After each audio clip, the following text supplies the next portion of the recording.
हमारे पड़ोस में एक किराएदार रहने आए हैं, बिल्कुल हमारे सामने वाले मकान में। मियाँ बीबी और 3 बच्चे। कभी कभी आते जाते हम एक दूसरे को देख लेते हैं, कभी मुस्कुरा भी देते हैं। शक्ल सूरत से तो सब अच्छे परिवार से लग रहे थे। मिसेज उनकी नौकरी करती थी, लड़की भी नौकरी करती थी। 2-4 दिन बाद नमस्ते भी होने लग गया।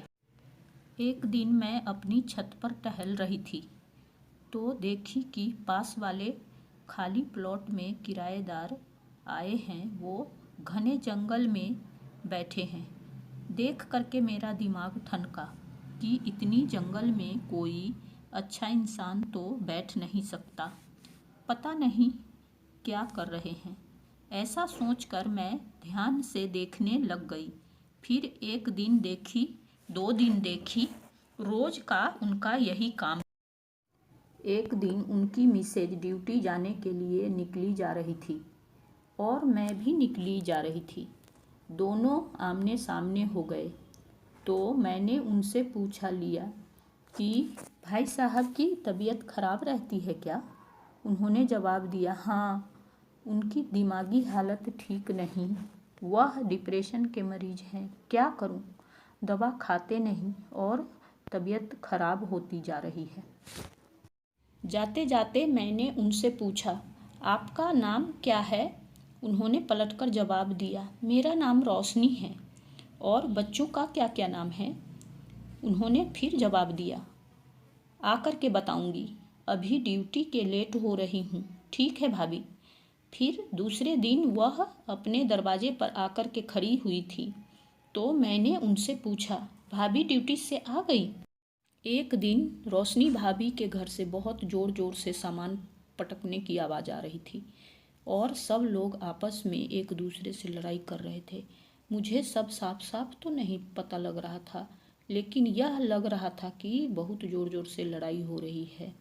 इतना सुनकर के फिर हम लोग अपने कमरे में चले आए। दूसरे दिन जब भाभी निकली तब मैंने पूछा। उसके बाद तो उनके यहाँ रोज़ लड़ाई, बेवक्त की लड़ाई। कभी सुबह 5 बजे, कभी रात के 2 बजे, कभी 10 बजे, किसी भी समय लड़ाई होने लग जाती थी।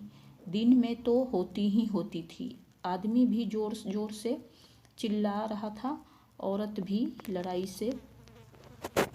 बच्चे इतने परेशान हैं कि कहने योग्य नहीं। उनके यहाँ के परेशानी देख करके सारे पड़ोसी परेशान। उनका आदमी रात के 2 बजे सड़कों पर झाड़ू लगाने लगता था, किसी भी वक्त जोर जोर से गाना गाने लगता था। उनकी मिसेज अगर मना करे तो लड़ाई शुरू हो गई और वह भी इतनी तेज तेज 1-1 घंटा 2-2 घंटा चिल्लाता रहता था। किसी की सुनता भी नहीं था।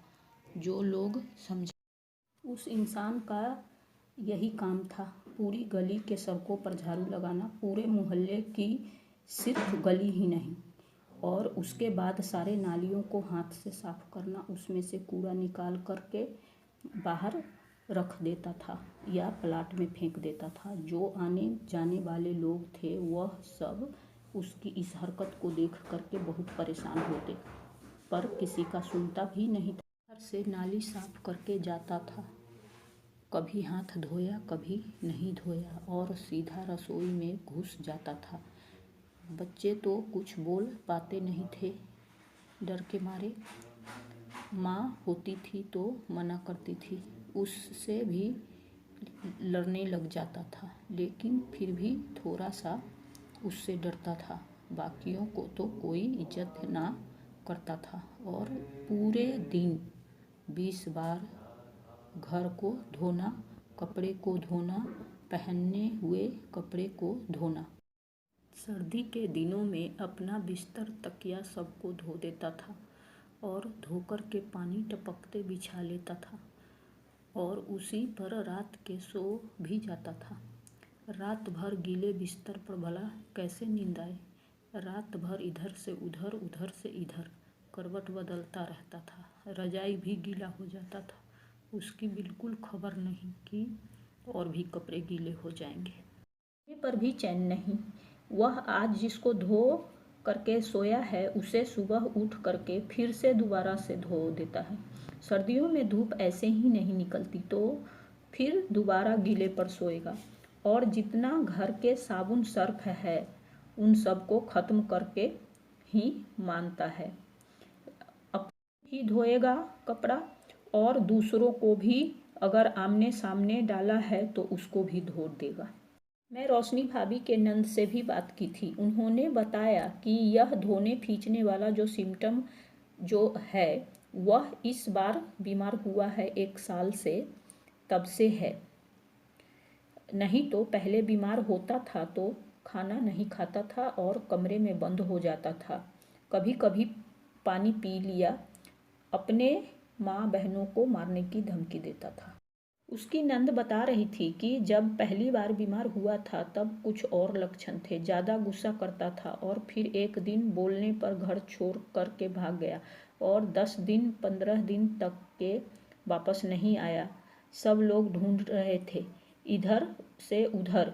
फिर अचानक पुलिस वाले का एक दिन फ़ोन आया कि आपका एक इंसान एम्स हॉस्पिटल में इधर उधर घूम रहा है, आप उसको जनकपुरी थाने से ले कर जा सकते हैं।